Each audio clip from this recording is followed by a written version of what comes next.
So we're here to talk about how technology can accelerate a transition to agroecology. We're lucky to have a fantastic set of speakers to help us. So we've got the authors of the report, AgroEcoTech, that I hope many of you have already read. We've got the team from the Soil Association who commissioned it, and then we've got a panel who will be approaching the question from a whole set of different perspectives. I'll introduce each of the speakers as they come. It's going to work like this, so we'll hear first from the report authors and from the Soil Association. Then we'll have a quick Q&A session just for them. Then we will hear from each of the panelists in succession. There'll be a short break, 5 minutes, and finally we'll come back together for about half an hour, maybe a little bit more if we can make it, of discussion using those questions from the Menti, and we'll finish at noon.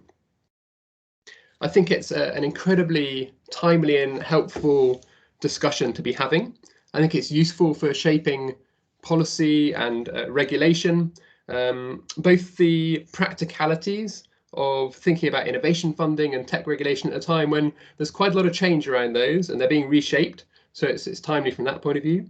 But I think it's also helpful for thinking how the possible futures of farming are framed. So cutting through some of those cliches perhaps about, wizards versus prophets, or the assumptions that get sort of baked into models comparing different farming systems, because you sort of build in assumptions about innovation rates within different systems. And this kind of discussion starts to call into question and challenge some of those normal assumptions about what innovation looks like in different sectors of agriculture.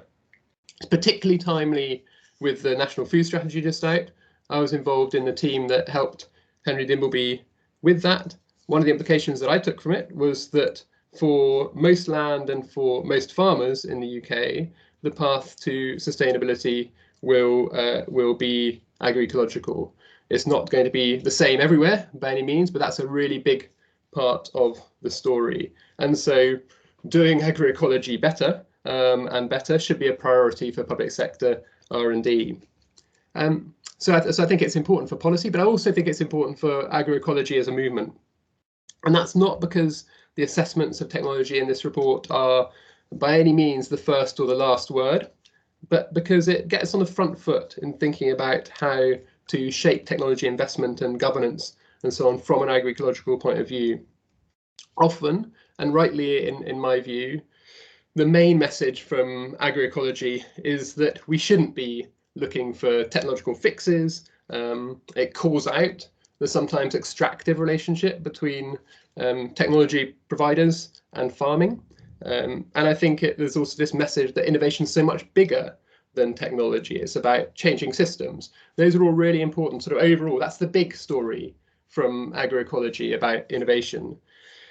But technology still comes in.